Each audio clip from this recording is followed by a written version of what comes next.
मेरे अति प्यारों, यीशु के नाम से मैं आपको अभिवादन करता हूँ। प्रभु आपको ऐसे अनुग्रह दें, हमेशा आप आनंद और खुशी के साथ रहने पाए। ये दिन आशीष का दिन है। प्रतिदिन परमेश्वर हमें आशीष देता, क्योंकि आशीष देने वाला परमेश्वर साथ में है, इसलिए आशीष। प्रभु ने हमें वादा किया ना, मैं तुझे नहीं छोड़ूंगा, नहीं त्यागूंगा। तो आज क्या आशीष चाहिए? आपके परिवार में, आपके काम में, बिजनेस में, सेवा में आशीष की जरूरत है ना? जरूर परमेश्वर आपके जीवन में आशीष को देंगे।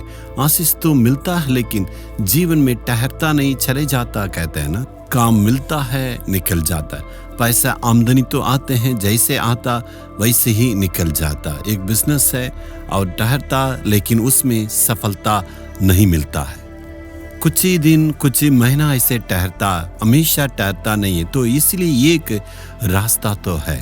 भरपूर आशीष का मतलब ये है, प्रभु आशीष देते हैं और उस आशीष को हमारे जीवन में बरकरार रखना है।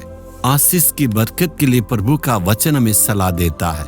नीति वचन 10 अध्याय का 6वें वचन में, धर्मी पर बहुत से आशीर्वाद होते हैं। सिर्फ एक आशीष नहीं, परमेश्वर के पास बहुत सारे आशीषें हैं। इसी को कहते हैं प्रभु के पास चंगाई है, शांति है और बल देते हैं। संपत्ति की आशीषें, सब प्रकार की आशीष प्रभु रखा है। आपके लिए क्या आशीषें चाहिए? एक आशीष को नहीं, आशीष व आशीष की बातों के बारे में कहता है। सारे आशीषों को प्रभु हमारे जीवन में देता है। कुछ लोग कहते हैं जरूर आशीष से मिलता है, लेकिन जीवन में ठहरता नहीं है। आता यूं ही आता, जो ही वो तुरंत निकल जाता है। मानो आशीष से जीवन में आया, कुछ ही दिन से निकल जाता। ऐसे बहुतों के जीवन में वो परेशान है। कुछ ही दिन में घर में शांति रहता, उसके बाद तुरंत लड़ाई झगड़ा हो जाते हैं। शांति बिल्कुल नहीं है। कुछ देर में आमदनी तो घर में इतनी भरपूर आशीष से लगता, तुरंत कर्जा हो जाता है, पैसा सब निकल जाता और आमदनी नहीं है। बच्चों की जीवन में परीक्षा में सफलता मिलती है और वे पास हो जाते हैं, लेकिन अचानक कुछ परीक्षाओं में वो फेल हो जाते हैं। आशीष जो है ठहरता नहीं है। प्रभु चाहता है आशीष आपके घर में हमेशा बरकत रहे। तो प्रभु क्या कहता है? धर्मियों के सिर पर बहुत से आशीषें होंगे। आशीष से घर में ठहरने के लिए हमें प्रभु क्या आज्ञा देता है? हमें धर्मी जन होके रहना होगा। मैं पापी के रूप में रहूंगा, प्रभु हमें आशीष देना। परमेश्वर पापियों का मित्र है ना? जरूर प्रभु यीशु पापियों के मित्र है और उनसे प्रेम करता, उनके साथ रहता, उनके जीवन में चमत्कार भी करेगा। लेकिन उनके जीवन में स्थायी रूप में आशीष नहीं मिलेगा। आशीष को पाने के लिए परिवर्तन होना है। आपको बिल्कुल पाप के बारे में पता है ना, उसे दूर करना और अधर्मों को छोड़ के और प्रभु के पास आना, यही प्रभु हमसे चाहता है। आप कहते हैं दुनिया में कोई भी धर्मी नहीं है, लेकिन बाइबल का वचन कहता है जो कोई यीशु मसीह पर विश्वास करते हैं और अपने पापों को यीशु की लहू के द्वारा धोने के लिए अर्पण करते हैं, वे सब धर्मी जन है। हमें पाप के लिए मरना है और धार्मिकता के लिए जीना है। यीशु मसीह भी हमारे पापों के लिए मरा, हमारी धार्मिकता के लिए जिए। पहला पत्रस 2 अध्याय का 24 वचन में लिखा है। हमारे पापों को धो के धार्मिक जन के रूप में बदलने के लिए यीशु ने अपने खून को बहाया। जब हम विश्वास करते हैं, अपने पाप से शुद्ध होके हम धर्मी जन के रूप में परिवर्तन होते हैं। चाहे दुनिया में कुछ भी कहने पाए, लेकिन परमेश्वर कहता है तू मेरा बेटा है, तू मेरी बेटी है। मैंने अपने लहू को तेरे लिए बहाया है, तुम्हें धर्मी जन के रूप में बदला है। उस धार्मिकता की जिंदगी में हमें स्थिर रहना चाहिए। हमारी बोली में परिवर्तन होना है, हमारे चाल चलन में परिवर्तन होना है। धर्मी जन के समान हमें बोलना है, बिल्कुल स्वार्थीपन नहीं रखना। परमेश्वर की नजर में जो धार्मिकता की बातें, उसे करना। मान लो आप सरकारी में कार्य करते हो, आप कहते हैं सारे लोग रिश्वत लेते हैं, तो हमें भी लेना पड़ेगा।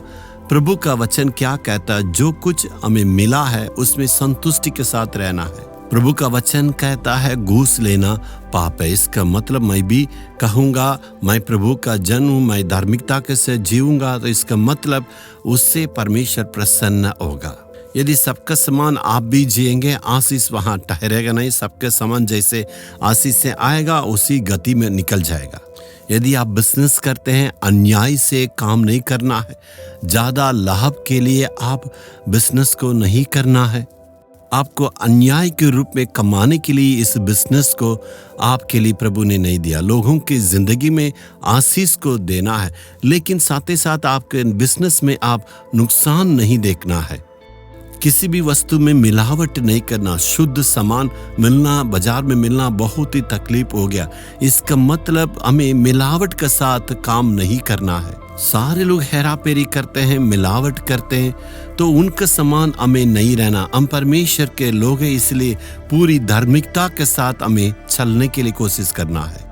चाहे आप कुछ भी कार्य करें, बिजनेस करें, अस्पताल चलाएं, सेवा करें, दुकान करें, कुछ भी कार्य करने से ईमानदारी से कार्य करना है।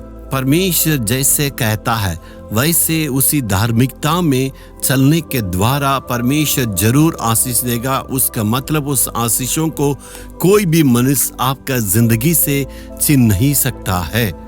यदि आप सेवा करते हैं, आपके पास कोई भी आत्मा नहीं है, आत्माएं आते हैं ऐसे ही निकल जाते हैं, ठहरता नहीं। इसका कारण क्या है? इसका मतलब मुझ में कुछ शिकायत है। परमेश्वर के पास शिकायत नहीं कहना, अपने आप को जांचना है, सोचना है, हे परमेश्वर मुझ में क्या चीज की कमियां है, उसे तू बताना है और मेरे कमियों को दूर करके धार्मिकता की जिंदगी जीना है। चाहे दुनिया में लोग कुछ भी कहें, लेकिन प्रभु मेरे विचार में, मेरे नजर में सभी बातों में धार्मिकता से हमें चलना है। ये बोल के प्रार्थना करना, हे प्रभु धार्मिकता से चलने के लिए तू हमें अनुग्रह करे। धार्मिकता के ऊपर भूखे और प्यासे रहना, यही जो है मसीह की जिंदगी है। मनमानी जीवन बिताएंगे, कैसे भी रहेंगे, ऐसे जीना मसीह जिंदगी नहीं है। बहुत से धर्म में देखिए इतने अन्याय करेंगे, उनके धर्म उनके विरोध में कुछ भी नहीं बोलता, लेकिन मसीह में आके ऐसे हमें मनमानी जिंदगी नहीं बिता सकते। धार्मिकता से चलने से ही आपकी प्रार्थना को परमेश्वर उत्तर देगा। आज अर्पण करेंगे, हे प्रभु मुझे सही मार्ग में चलना है, मेरे काम में, मेरे सोच विचार में धार्मिकता से चलने के लिए तू मदद करना है। अपने आप को मैं अर्पण करता, मुझ पर वो आशीष ठहरना है। आज मैं विश्वास करता हूँ मेरे जीवन में परिवर्तन होगा, काम में, बिजनेस में, परिवार में आशीष ठहरेगा। अपने आप को सेवा में उसमें अर्पण करते, यीशु के नाम से दुआ मांगता हूँ, आमीन आमीन। Jesus redeem Hindi YouTube channel को सब्सक्राइब करें। सब्सक्राइब बटन पर क्लिक करें और बेल आइकन को भी क्लिक करके हर दिन की नई कार्यक्रमों की जानकारी प्राप्त करें।